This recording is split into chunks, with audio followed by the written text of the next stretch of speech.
updates on sports stories across the globe, Aaron Akerijola joins us. Good morning, Aaron. Yeah, good morning to you. Yeah, good morning to you, Doctor. Good morning to you, Rufai. Good morning, bless you. All right, let's start it with the Euros, the gift that keeps giving. I must actually say, fantastic matches, major upsets. Oh, yes. And the final round of group games actually ended yesterday. And let's start it off with Portugal, who were being brought back to earth. No thanks to that masterful and also very spirited performance from Georgia.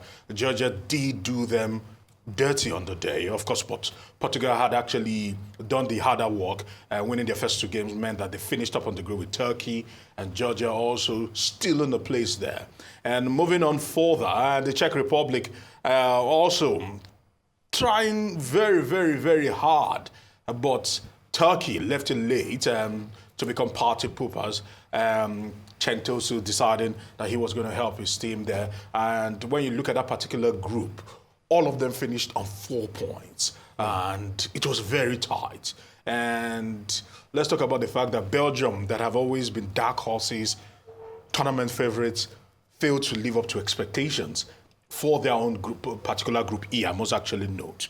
But if we were to press it even further, in terms of trying to look at how things actually played out in the Euro 2024, I must actually say that right now we know all 16 teams that will be participating in the round of 16, if they can actually help us play it. Of course, we also mentioned that particular Georgia team. Of course, when you look at the best third place teams, there was a table that was drawn. The Netherlands, all right, God help them in this tournament. Georgia, Slovakia, Slovenia are all actually putting in there. So Hungary, Croatia missed out on the cut, and rather unfortunate for Croatia. And look at Modric, they will not be playing in the round of 16. Pressing it even further, looking at it closely, 16 teams have actually qualified for the round of 16. We've known that the tournament will not give any chances to people. If they can actually take it back to the round of 16 for us, thank you very much. The tournament will not give any chances to people. You will need to, whatever you get, you would have to earn. And has been the storyline. And the Three Lions of England have found it extremely hard in this particular competition. France has found it extremely hard in this particular competition. Okay, they think they don't. Okay, if we're to press it further, of course, the star fixture for the round of 16 remains that particular fixture between France and Belgium. Yeah. Everyone looking out for how things will play out there. But of course, yesterday Cristiano Ronaldo etched his name into the annals of history, and once again into the greatest books when it comes to records here and there. And one of them being that 50 appearances across the plane, which is the most by any single player, not for just the Euros alone, but for the World Cup and every other tournament, every other international tournament. And Ronaldo has shown that at 39, he can still make it up. But his reviews were not entirely sparkling yesterday, because he and the boys in Portugal were not able to raise their game enough to be able to beat Georgia or even get a draw, as the case may be. Still speaking about the Euros quickly, let's talk about the fact that Phil Foden, who plays for the Three Lions of England, has had to leave Germany and fly back home because his wife has just put to bed for a third child, for his third child, and you look at it, young man, but he already has 3 children. And the reason why this story is quite instructive is that if he was a Nigerian, if he was an African, people will say that anyone that can have this number in his family certainly is an old man. And nobody talks about some people starting it all young and trying to build a family at a very young age. And that's what he's actually done. And nobody has criticized, and nobody has put any disparaging remarks about the fact that probably he's way above his age. Away from that to the Olympics. We're building up to the Olympics next month, 26th of July. Of course, Paris will be hosting everything and anything that concerns sports in the world. And this lady, gunning for her third Olympics, will not be making it this time around. Thompson-Herah and Ellen Thompson-Herah had won 5 medals in previous Olympic Games, and she was hoping to go for another one this time around. She opted not to run in the 200 meters heat in Jamaica because she wanted to focus on 100 meters. But it's unfortunate that she actually tore her Achilles and she's been ruled out of the Olympics. But one man that can now afford to tear anything at this moment in time is Anthony Joshua, because it's been confirmed that September he will be back in the ring, but in the UK at the Wembley Stadium, prestigious Wembley Stadium. Of course, Saudi Arabia money is still pushing this particular one. He's going to be going against Dubois, and he will be hoping to claim back a belt he actually won for the first time back in 2016. Lost it to Andy Ruiz Jr., lost it again. So let's see what happens this time around. 21st of September, Anthony Joshua against Francis Dubois. And the point is this: the IBF title is on the line. He has an opportunity to get a world title.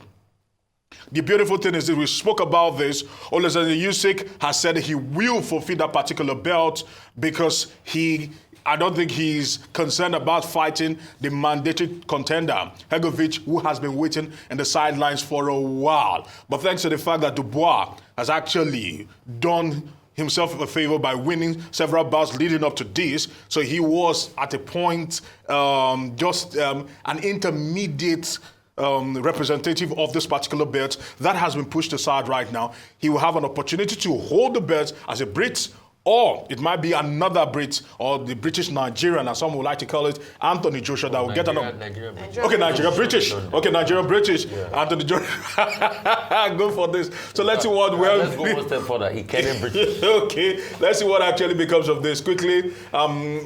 Not so good news from the Olympics. Our 4x400 women did not make the cut for the Olympics. It's rather sad. But we have a boisterous contingent going to the Olympics, and we are hearing that the level of preparation they are getting this time around is one of the best they've actually had leading up to the Olympics. We hope that we'll not have the show of shame like we saw at London 2012, where we went there empty, came back empty. And finally, in the UK, they call him Osaze Odewingie. Yeah. But Osaze Odewingie, as the Nigerians will call him. Of course, this man has decided to put aside the fact that he played football at a certain time, played it to the highest level, and he has decided to become a professional golfer. I tried to find out his handicap.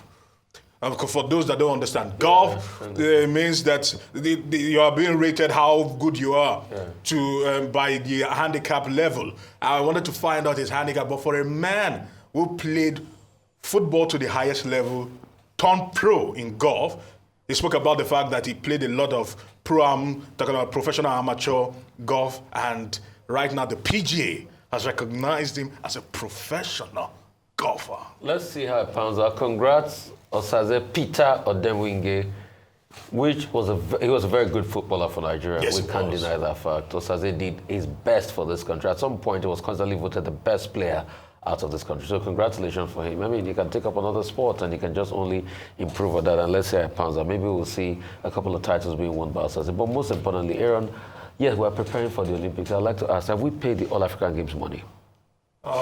We do not have updates concerning that, but we are hoping that before the start of the Olympics, all that will be cleared. So how do you want the Olympics to be good when you've not paid for All African Games? Money I say owing athletes. So hopefully within that month they'll clear. Okay. And then, but I mean, it also sends a strong signal to the players, because what's the motivation for them to go if they feel like in previous payments haven't been honored? It's a game changer. We'll be watching and we'll keep consistently asking. Of course, we keep consistently asking about this. But congratulations, I was very inspired by Peter Odewingie, which he went by because he was interviewed on the PGA website. And just to see him being able to pivot from football to a golfing career and actually going pro with that. And I think it's also sends, because usually when footballers, especially from here, at least in Nigeria, when they retire, sometimes it is what next? You know, what am I going to do? Especially for those who have been physically fit for many years and are very sporty. So this is great to see, and leads a good example. You can see the joy on his face. Well, if I'm reading body language, that he's enjoying. You know, he's loving the life. The interview was really good, and I think it's very inspirational. So congratulations, Osaze Peter Odewingie, Nigerian footballer, now golfer. Congratulations. Okay, Osaze Odewingie. He's not just becoming a professional golfer. He's also a coach. He was graduated from the PGA coaching academy, and that was the certificate that was clutching in that video. Olympic medalist 2008, 2 World Cups, superstar at West Brom, and also with Super Eagles. And his explanation is that he's 42 now, and that at 42, he just thought of something else to do. So we wish him in his newfound career. Yeah. Now, Phil Foden, you were praising the fact that he's very prolific in the bedroom. Well, he's 24. Yeah. His partner, Rebecca, is 22. And between the two of them, they already have, 3 children. But the point I'm making is that it's good you brought the story. You know the private conversation you and I have been having. Yes, doctor. About how to be prolific, in every regard. So Phil Foden has shown you, how it can be done. But my big worry is, well, not a worry. He will be back in action against Slovakia. We hope so. On Sunday. Well, that's the plan. 1700 British Standard Time. Yeah, we hope so. But my big worry is about the English team. Gareth Southgate, when they struggled to just draw with Slovenia, fans were throwing cups at him. Yeah. So does that mean he's getting to the end of his career as the English coach? People are giving him ideas. They have a strong attacking forward, but they are not making any difference. Hasn't entirely panned out for so many countries. They are not delivering, and that is the fear about England. As for Dubois and Joshua, Dubois says, well, he's a specialist in slaying kings. And that Joshua should watch out. Yeah, Joshua should watch out. Joshua, I would say that Joshua should watch out. September 21. Yes. At Wembley. So, but naturally, we are on the side of Anthony Joshua in this matter. Action starts on Saturday in the quarterfinals. Yes. And we'll see. Some of those countries like Georgia who have pulled a surprise. Thank you very much.